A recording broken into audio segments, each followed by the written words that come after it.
Hi mga kagala! Welcome to my vlog! And for today's video mga kagala, pupunta tayo sa General Trias, Cavite para umattend ng birthday ng isa sa mga pinsan ng asawa ko.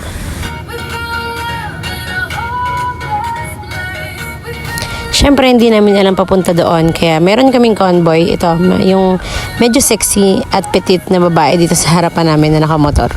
Sundan lang namin sila hanggang makarating kami sa General Trias, Cavite.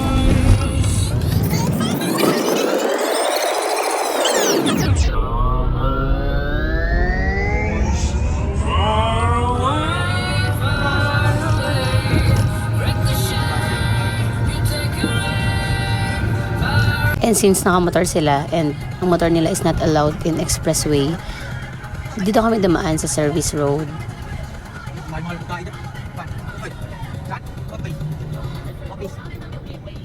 First time din namin dadaan dito, kaya tara, samahan nyo kami.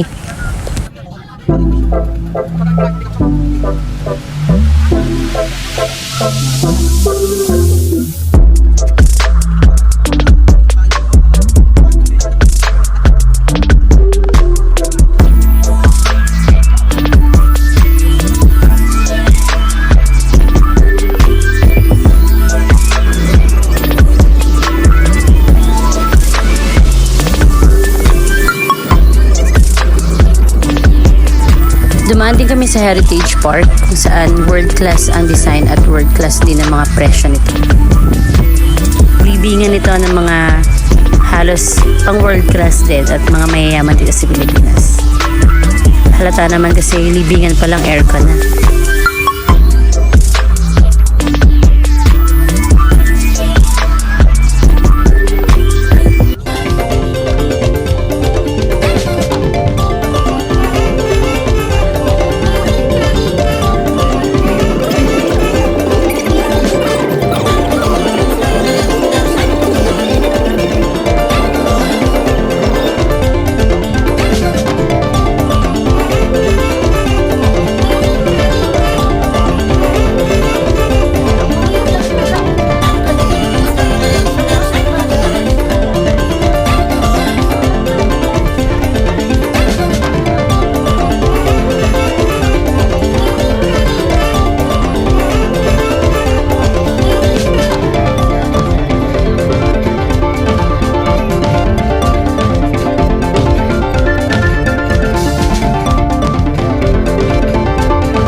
At habang naglalakbay nga kami, nakakita kami ng kotseng nakapark sa bubong. Saan ka naman nakakita ng kotse nakapark sa bubong? Panis. Bago pa man kami makarating ng Gentry, naplata naman yung aming convoy. Akala nila niloloko lang sila ng mga taong sumisigaw na naplat yung gulong nila. Totoo pala.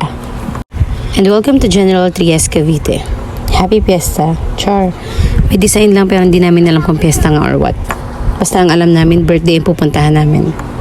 At nandito na nga kami. Time to celebrate and enjoy.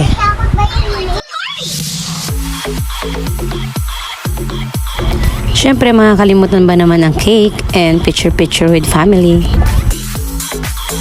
I just want to share the foods that we eat during this occasion. Papaitan, chicken skin, and sisig. After we're done in food trip and konting shot na din, naglakad-lakad muna kami dito sa Silangan kung saan maraming tambayan at tao para makapag-awas na rin ng calories na kinain namin. Silang?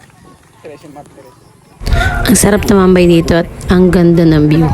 As in, masarap mag-camping kaso bawal mag-bonfire kasi fresh yung mga damo dito. Kinakain siya ng mga baka at kalabaw na alagan nila dito. Fresh din yung hangin kaya masarap talagang matulog. Pwede ka maglatag ng banig. Kaya pag pupunta ka dito, magdala ka ng latag mo.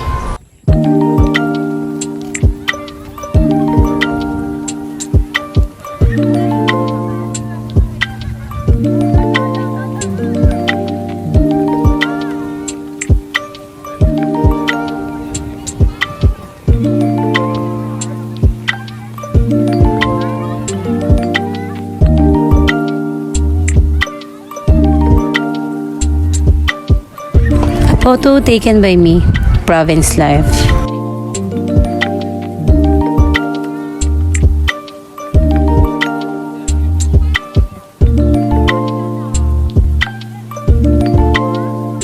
At talagang namang enjoy na enjoy itong mga kids na to. Ayaw na nga nilang umuwi eh. Nabot kami ng 6:30. Di naman ang sarap magpahinga.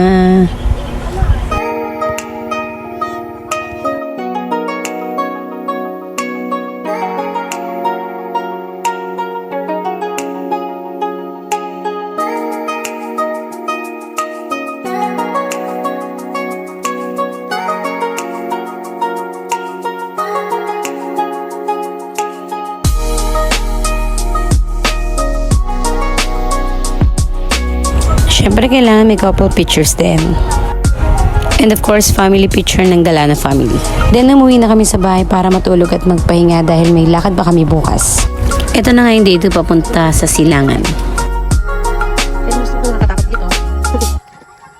Shortcut pupunta sa aming kakainan ng breakfast. Nung mag-aalas 8 na. Ate, kagay mo tayo, ate. Wala. Kagay mo na. Ate, kagay mo. Ano natin mamaya? Hugasan na kita mamaya. Yan. Saan ko yan, Dan? Lang ako. Ate, sige tayo mo. Kagay mo. Sabihin na.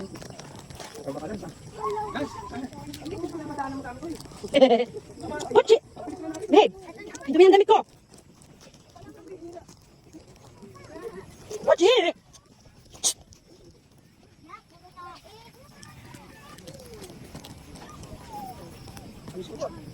Woo!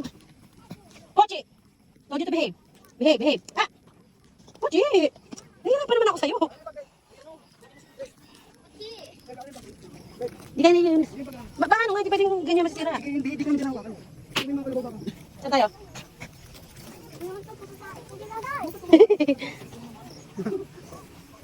Nakabidyo ko. Tabi-tabi po ako, Prince. Sarap na exercise nito. Kochi! Hindi naman ang aking kochi. Wala. Kochi! Ang dumi ko na sa'yo.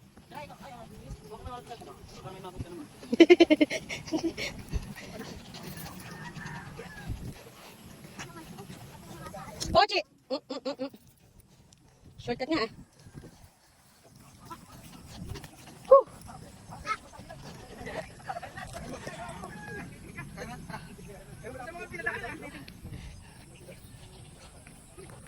Iris, makita ka ng kalabaw ah. Sigurin ganyan, kapula ka.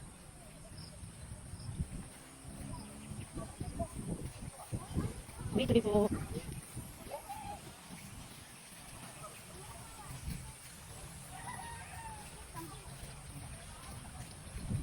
Dito po.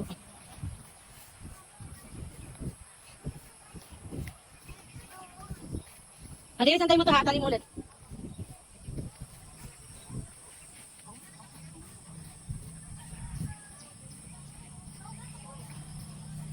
And we're here now, in the main road. Ayos. Dito ate pagkasaya sa ano na. Yan.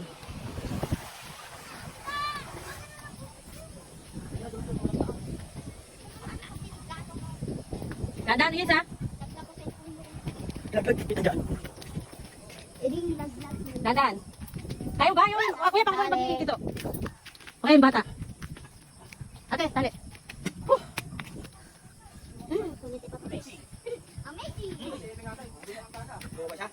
Thank you.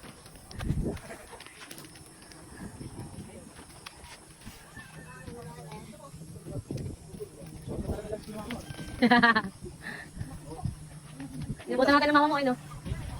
Mama ba yun? Anong sabi mag-asin naman? Dito tayo ha? Nice, lahat nice. Ah. Papa! Di ba na tumatapon sa ano mo? Dala mo?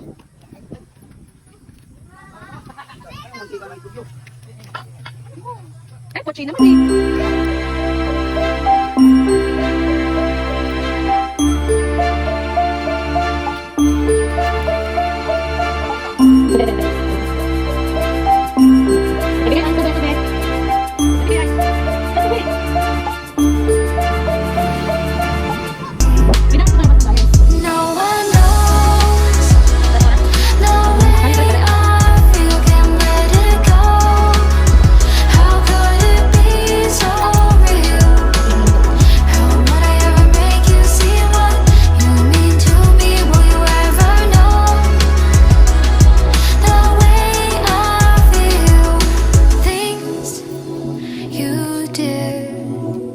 Remember those moments when the stars align again. To be with you, I can't pretend. Wishing time will never end. No one knows the way I feel, can't let it go. How could it be so real? How would I ever make you see what you Nakita na ba kayo ng kambal to kong aso? Yan ah, ay maghiwalay. Oh. We're here. And now we're here after ilang minutong lakad. So, time for breakfast.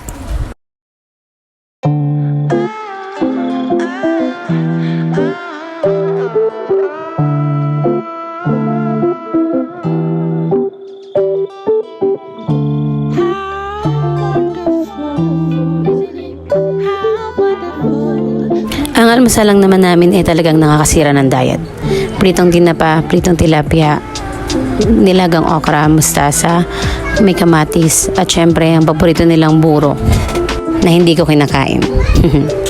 Syempre meron din pambansang itlog at mainit na kape. May pritong talong din at hindi mawawala ang sinangag. Dito yung una namin tinambayan after namin kumain ng tanghalian at after mga magsipaligo. Sa likod ng kubo. We're here at General Trias, Silangan,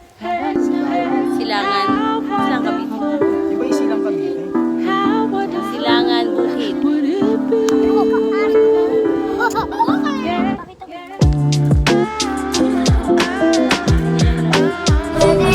Talaga namang napakaganda ng view dito. At napasarap nga ang tulog ng asawa ko. Yan, view. I love you.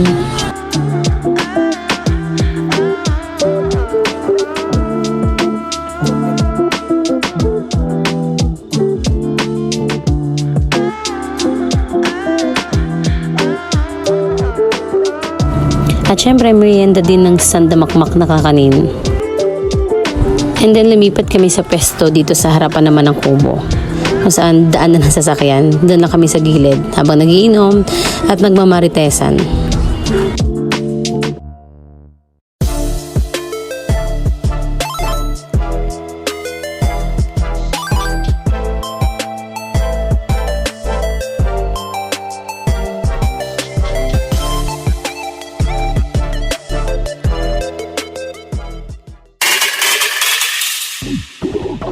Kung makikita nyo yung bahay kubo dyan sa likod namin, ayan, dyan kami tumatambay.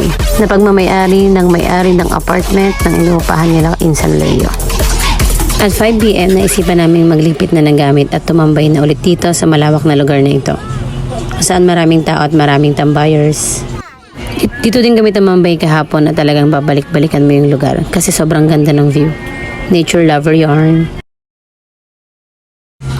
And yun lang guys, at 3 AM need na namin bumalik ng Taytay dahil coding ang sasakyan. Bye! At syempre may commercial break tayo.